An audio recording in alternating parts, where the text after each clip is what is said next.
bitch, and welcome back to another video. Today's video is going to be a little different. Today I want to address two common arguments that I've seen in support of pro riders. Actually, maybe even three, because I might throw another one in at the end of the video. Pro riding absolutely needs to be removed from the Olympics. There's multiple reasons why, which I'll go over in this video, but seeing people be so brainwashed as to continue to defend these individuals while they're being called out for abuse en masse is just so crazy to me. So if you haven't seen my video that I posted just a few days ago, make sure to go watch it, because this is kind of going to be a part 2 to common arguments that I saw in response. If you are interested in extra content from me, you can become a channel member here on YouTube or check out my Patreon account. The link is in the description down below. Three common arguments that I've seen in support of pro riders. One being that not all pro riders are bad.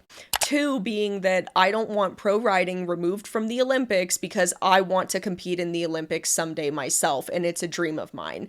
And three being that we just need to re-implement better welfare policies to control and govern these pro riders and make sure that they don't abuse horses. So starting off, not all pro riders are bad, Raleigh. How could you sit there and say that all pro riders are bad? Well, let me explain. The ones that don't abuse horses know that horses are getting abused regularly and en masse by other riders. It is all condoned across the board. Why do you think that no pro riders speak out when other pro riders get exposed for horse abuse? They're all complicit in it. And in my book, if you are complicit and you are being woefully blind, you are absolutely equally as guilty for horse abuse as any of the people that are actually raising their hands and beating their horses themselves. All pro riders have a financial incentive to not speak out about horse abuse. So just because a pro rider has not been exposed yet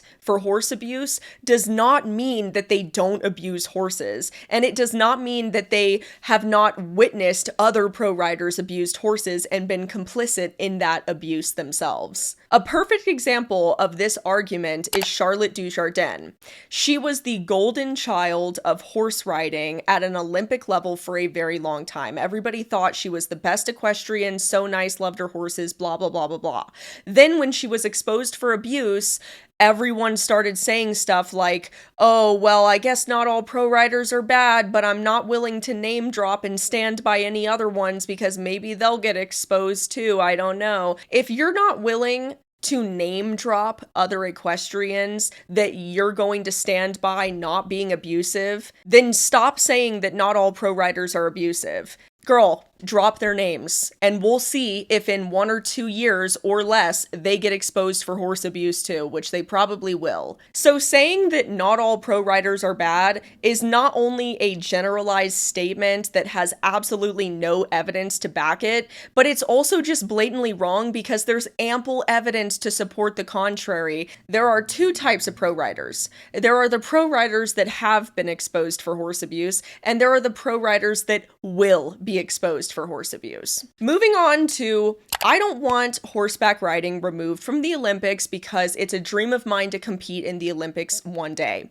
That's never going to happen. Horseback riding is the most financially exclusive sport in all of the Olympic Games. There's a reason why in past videos I have said to people, the riders that are at the top that are competing in the Olympics are not equestrians. It's because they're not. These are rich people that paid to play. They paid their way to the top. There is no such thing as just being a good rider that makes it to the Olympics. There is absolutely no such thing. There is no amount of work that will put you at the Olympics.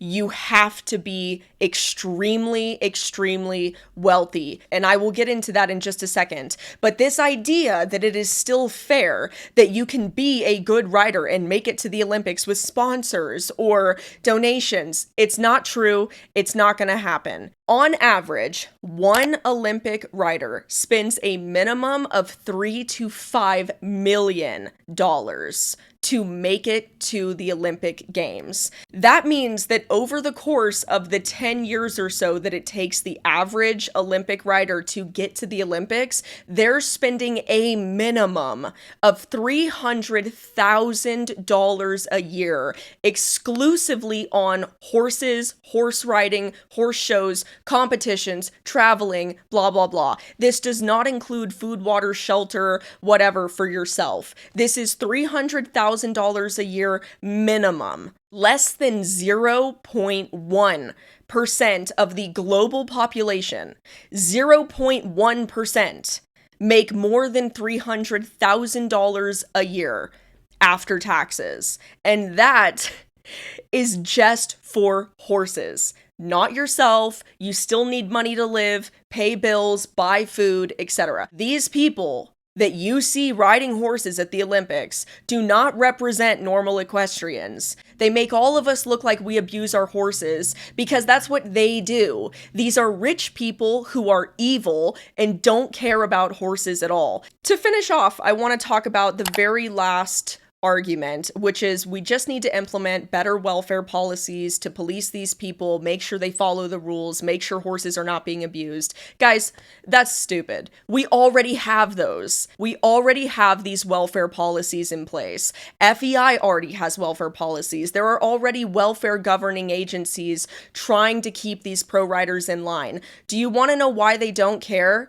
Because they're rich. Fines and penalties only affect the poor. They do not affect rich people at all. They will pay those fines, they will pay those penalties, and then they'll be back riding again. Why do you think Charlotte and Andre were exposed for horrific abuses, but yet they were only suspended for a year and given small fines and penalties that did not affect them in any way? Andre Helgestrand is literally competing again. So saying that we just need to implement better policies, we already have those. And pro riders don't care because these are just rich people that can skirt their way around the law and they don't have to play by the same rules. So to conclude, these people are not equestrians. They are absolutely an embarrassment to the sport. They're an embarrassment to other equestrians. The fact that we've allowed these people to represent us at the very top levels is insane. These are evil, sick individuals. The only thing that will ever stop these people is removing the thing that they want the most, that they pay millions of dollars for, and that's the Olympics. These people pay millions of dollars to compete at the Olympics. So if you remove that, guess what happens? They stop.